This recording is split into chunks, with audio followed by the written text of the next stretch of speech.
Bonsoir, ça me fait grand plaisir de vous présenter une bonne amie à moi, Lorraine Janson, qui est conteuse et auteure.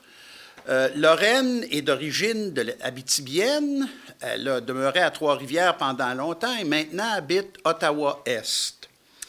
Lorraine aime bien raconter des histoires fantastiques imprégnées des mœurs et coutumes des Canadiens français dans leur environnement multiculturel et multiethnique où la nature domine encore.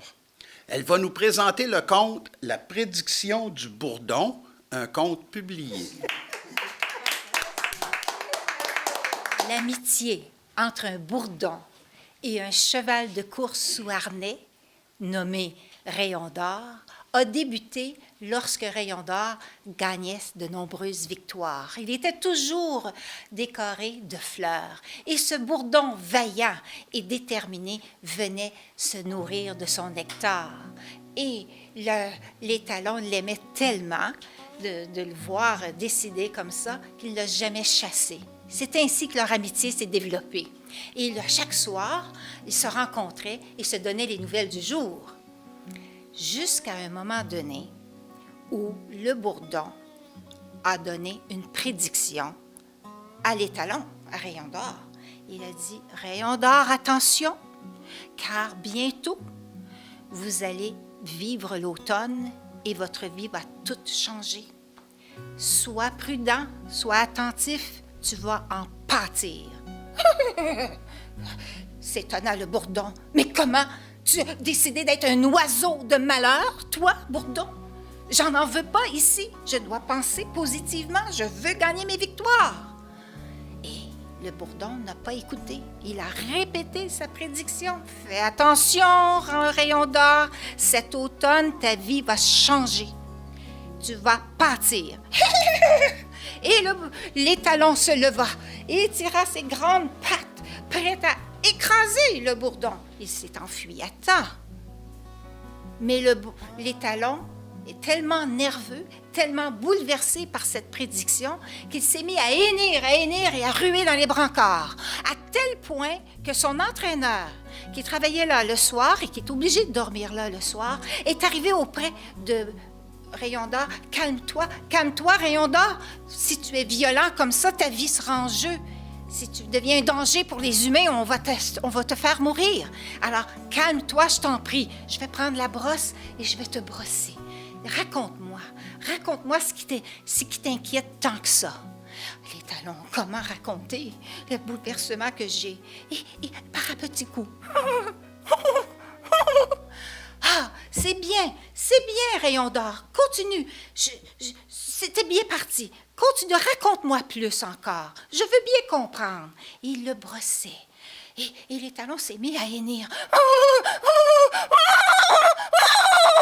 Il s'est tu. Voilà, toute l'émotion était passée et finalement, il s'est apaisé. « Ah, Irénée lui dit, « Cher Rayon d'or, je te comprends, tu n'as pas à t'inquiéter, je suis là. Demain, on a une belle course à faire et tout l'été durant. Je t'en prie, tant que je serai là, tout ira bien pour toi. » Et en effet, Irénée avait raison, il a eu un bon sommeil, et le lendemain et tout l'été fila à la vitesse de l'éclair, et autant il remportait de courses, autant il avait ses colliers de fleurs, et le bourdon revenait le voir, mais sans jamais lui répéter la prédiction. L'automne venu, Irénée vient annoncer une triste nouvelle à Rayon d'or. « Écoute, Rayon d'or, ce qui est important, j'en suis totalement bouleversée, il faut que je te le dise. Je me marie bientôt et j'ai demandé au propriétaire s'il pouvait me permettre d'aller dormir dans la maison que j'ai achetée, qui est en dehors du haras, mais que je serais là tôt le matin. Et le propriétaire m'avait dit cet été, je vais y penser, je te donne ma réponse aujourd'hui, qu'au mois d'automne. » Et c'est ainsi que l'étalon dressa ses oreilles et tressaillit. Qu'a-t-il répondu? Et il dit, le propriétaire me refuse. Il me demande de choisir entre toi, Rayon d'or, et ma Cécile, que j'adore beaucoup. Mais il dit, tu sais combien que je t'aime, gros comme l'univers, mais bien entendu, mon épouse prime avant tout. Donc, je n'ai pas l'argent pour t'acheter. Je ne peux pas t'amener chez moi, malheureusement. Alors, le propriétaire a décidé que ce serait Carl. Carl qui entraîne d'une manière différente. Il n'entraîne pas à la voix et à la douceur. Et tes temps d'automne seront difficiles. Mais j'ai rencontré cette dame qui circule ici souvent à la recherche de pur sang et elle m'a dit qu'elle veillerait sur Carl comme elle a veillé sur moi. En effet, parce que j'ai tout appris d'elle, de prendre soin de toi et regarde les victoires que nous avons récoltées en travaillant à la voix. Les talons tressaillaient encore. Avait-il bien compris? Son entraîneur... Oh, mais il s'en va, l'entraîneur, là? Mais il s'est mis à hennir encore. Mais non, l'entraîneur ne se retourne pas et il est parti. Que je suis bête, se mit à hennir contre lui-même le Rayon d'Or, car il dit, mais c'était la prédiction du bourdon. Il a deviné que le propriétaire ne lui permettrait pas de vivre à l'extérieur du haras pour les nuits. Que je suis bête. Et à partir de ce moment-là, il fut tellement triste que la nuit durant, il hennissait, il ruait dans les brancards et personne n'est venu le voir. Personne ne lui a donné les soins pour le calmer. Et le reste de l'automne, à chaque compétition, le cœur tellement triste, avec des techniques différentes de dressage, il a perdu toutes ses courses, à tel point que le propriétaire, qui à chaque automne transportait jusqu'en Floride l'étalon vainqueur et son entraîneur pour vivre à la belle saison et maintenir leur entraînement et participer à d'autres courses, ce lui fut refusé à Carl et à Rayon d'Or. Carl attendit que le propriétaire quitte pour la Floride pour par la suite se retourner contre Rayon d'Or et passer toute sa rage. Il l'enferma au fond, la dernière stalle de les écuries, là où il n'y a pas de fenêtre, là où il y a une porte qui a refermé sur lui. Rayon d'Or était seul, il avait beau hennir, pleurer, ruer dans les brancards, personne ne se présentait. Pour aucun soin. Il appela « Bourdon, viens !» Mais le bourdon était tellement occupé. Il continua à appeler, à ruer, à pleurer, personne ne l'entendait. Jusqu'au jour où il entendit des voix d'hommes, celle de Carl et celle du vétérinaire, que Carl se plaignait de dire « Tu entends comment il est violent? Il est trop dangereux. Il est un danger pour les humains. » « Ah, si c'est ça, dit le vétérinaire, nous devrons mettre fin à ses jours. » Mais Dame Germaine a entendu la conversation, immédiatement est allée trouver Irénée et ensemble, ils ont appelé le propriétaire. « Revenez vite! La vie de votre pur sang est en jeu. » La veille de l'action de grâce, le propriétaire arriva et discuta avec le vétérinaire. Pendant les discussions, dont on connaissait la teneur, le bourdon parvint à se glisser entre les interstices et il découvrit une triste réalité. Rayon d'Or était amaigri, blessé d'un peu partout et sa stalle n'avait jamais été nettoyée. Du fumier, c'était épouvantable. Et il se présenta à Rayon d'Or en disant « Je m'excuse, j'étais tellement occupé. J'ai 3 nouvelles à te donner. Une terriblement triste, mais 2 autres qui pourraient faire ton bonheur. » Vraiment? Allez, va pour la mauvaise pour que après j'ai des bonnes nouvelles, j'en ai besoin. Bien, la première nouvelle, ça me concerne. À l'hiver, je ne serai plus. Mais ma reine est tellement fière de l'amitié que nous avons, nous, qu'elle m'a accordé un vœu. Je peux souhaiter n'importe quoi. Ce vœu, je te l'offre. Je te le donne. Que souhaites-tu? Rayon d'Or. Sors-moi d'ici au plus vite. Je veux vivre. C'est l'automne, mais j'ai encore de bonnes années. Je peux faire ma trace dans la vie. Sortez-moi d'ici. J'ai une bonne idée pour toi, Rayon d'Or. Je sais comment, avec l'aide de Dame Germaine, de te libérer d'ici. Écoute-moi bien. Demain matin, la journée de l'Action de grâce, quand tu entendras et que tu verras 3 fois des hommes tenter de rentrer, tu feras. Et quand Dame Germaine se présentera et tu entendras sa voix, tu l'écoutes et tu fais tout ce qu'elle te dit. Espère jusqu'à demain, mon ami, tu seras libre sous peu. Le lendemain, la journée de l'Action de grâce, le vétérinaire déposa devant la stalle au propriétaire sa facture pour euthanasier Rayon d'Or. Son sort avait été jeté. Tristement, le propriétaire tenait la facture. Immédiatement, Dame Germaine s'est interposée. Elle a dit, voyez-vous, moi, je vous offre le même montant. Si vous me laissez 10 minutes avec Rayon d'Or et que je sors avec lui calme, qui me suivra au licou comme un gentil toutou, vous me le cédez pour le même prix que vous êtes prêt à l'euthanasier.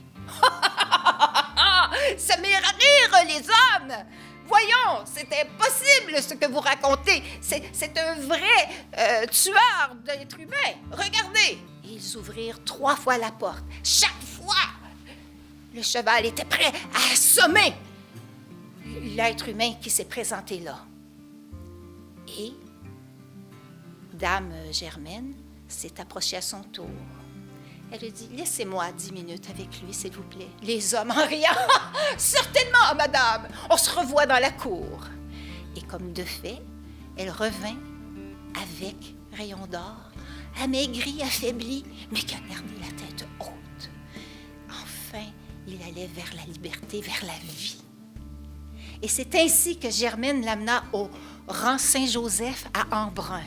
Et à chaque année, lors de l'Action de grâce, les entraîneurs, les lades, tous ceux qui ont travaillé autour de Rayon d'Or viennent célébrer sa vie et sa contribution à la prospérité de chacun.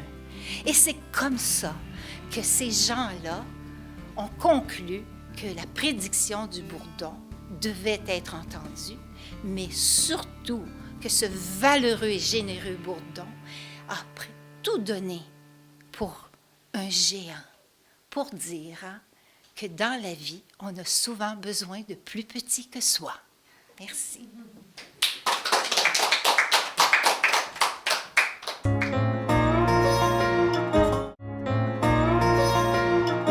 Bonsoir encore. Ce soir, c'est à mon tour de pouvoir présenter le Père Garneau.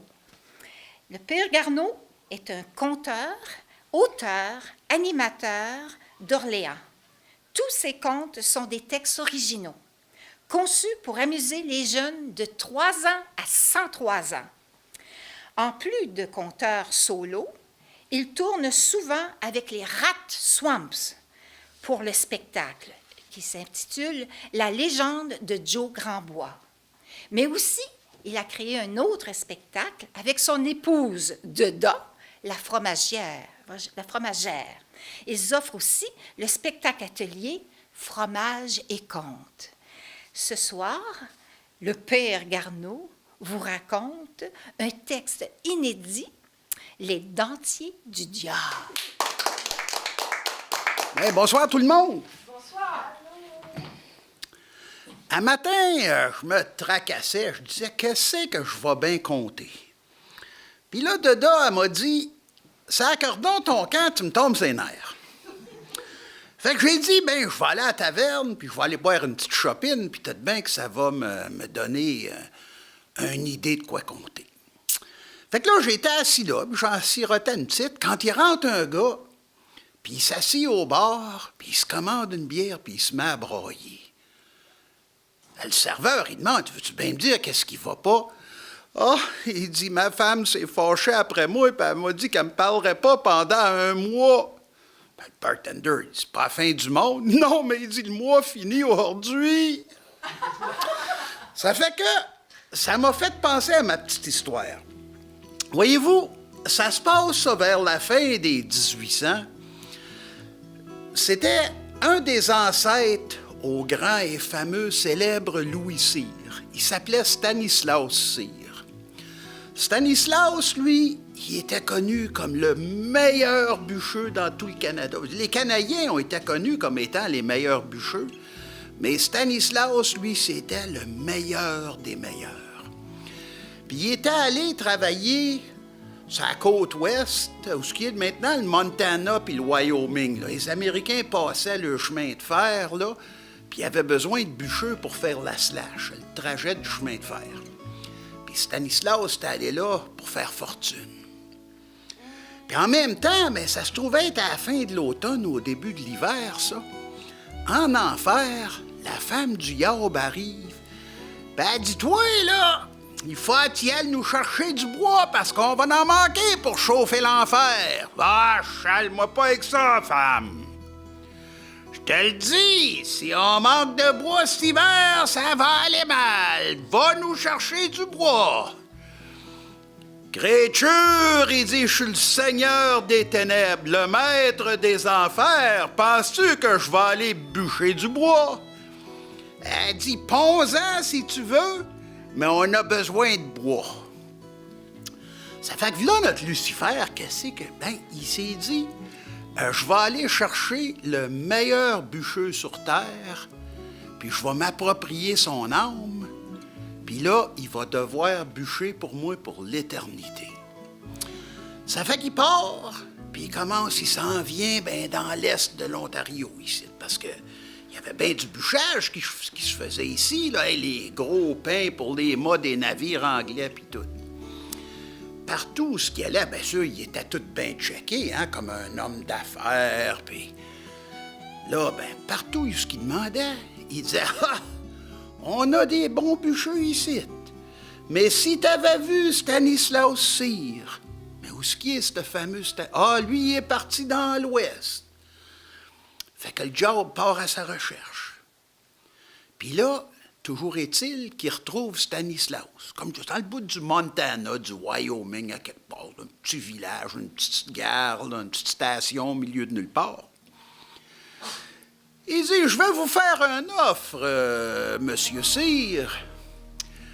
Je vais vous faire un petit duel. Puis il dit, si vous me vainquez, il dit, je vous donne votre pesant en or. Oh, ça m'intéresse pas, il dit, moi... Je fais ma vie bien en masse à bûcher, ça me tente pas. Je vous donnerai une hache incrustée de pierres précieuses. Ça me tente pas, je te le dis. Je vous offre toutes les terres au-delà des montagnes, les montagnes rocheuses. Ce sera votre royaume avec toutes les richesses. Il dit, ça fait 3 fois, je te dis, ça m'intéresse pas. Sacre donc ton camp, puis fiche-moi à paix. Ben, voilà que le Yob se fâche. Il devient haut comme une montagne, quasiment, les ailes comme des voiles de navire, les dents comme des sables, les yeux comme des fournaises. Stanislas Cyr, si tu n'acceptes pas mon duel, je viendrai tourmenter tes enfants et tes descendants jusqu'à temps d'avoir 100 de leurs âmes. Ouais, ça sent bien sérieux, ton affaire. Attends un peu, il dit, il faut que j'y pense. Fais vite, le temps presse. Stanislas, il s'assit sur une bûche, sort un petit couteau de poche, il se pogne un bout de bois, puis il commence à gosser. Puis il pensait à son affaire. Job, il dit, fais vite, je m'impatiente. La patience, les enjeux sont sérieux, laisse-moi penser à ça. Ça fait que là, il dit, bon ben, d'accord. Il dit, je vais accepter ton challenge, mais il dit, c'est ça les enjeux. Si je perds, tu m'amènes en enfer et je bûche pour toi pour l'éternité. Mais si je gagne, tu sacres ton camp en enfer, puis tu remets plus les pieds sur terre, puis tu n'achales plus jamais personne. D'accord. On se revoit ici dimanche matin, ici même. Stanislas, non. Il dit, moi, je suis bon catholique, le dimanche, c'est bien défendu de travailler. Je te vois lundi matin Puis il dit, pas ici. Il dit, je veux pas que personne voie qu'est-ce qui va se passer. Il dit, je te rencontre à la vallée qu'on appelle les portes de l'enfer. Ah ben, là, mon Lucifer qui part à rire, il y a quel nom plus approprié que ça? À lundi matin mortel. Fait que là, ben, mon pauvre Stanislas, il dit, ouais, t'es bien mordu, plus que je peux en manger, tu sais, qu'est-ce que... Ah ben. Mais là, il y a eu une idée qui s'est rappelé de quelque chose qu'il avait vu pendant l'été.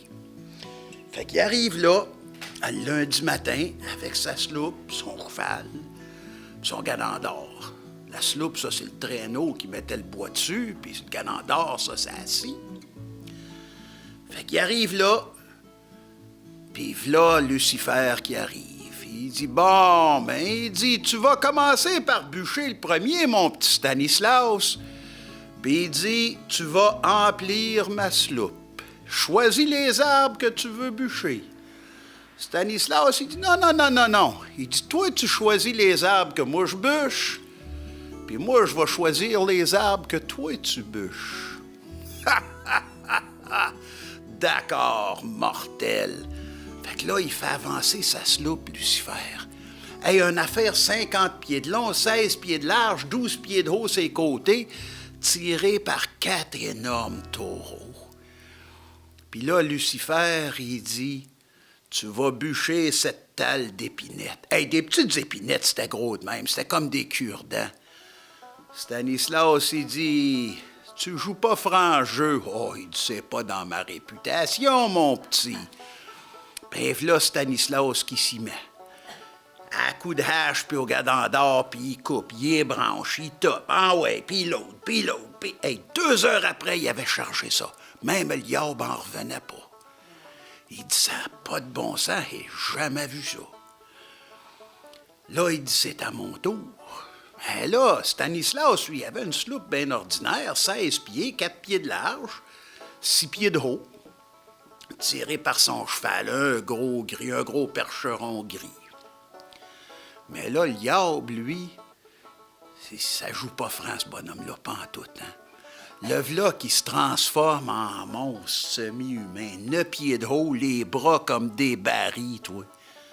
Stanislas part à rire. Il dit, faut que tu fasses pas mal mieux que ça, mon Lucifer, si tu veux me battre. Ah ben là, le diable en calvasse. 25 pieds de haut, les bras comme ça, une hache qui devait peser un 350 livres. Ha, ha, ha! On se revoit en enfer, mon petit Stan. Qu'est-ce que tu veux que je bûche? Et Stanislas, il dit, vois-tu là-bas, là, il y a une talle d'arbre de bout, là? Il dit, je veux que tu me bûches ça. Hey, toutes des affaires de 12-16 pouces. Le diable part en riant.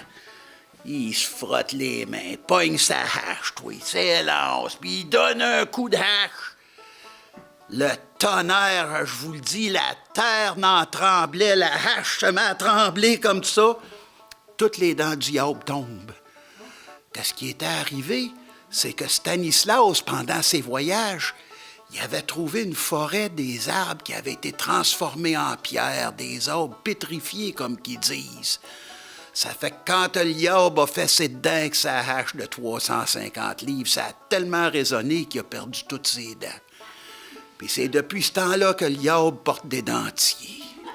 Merci beaucoup.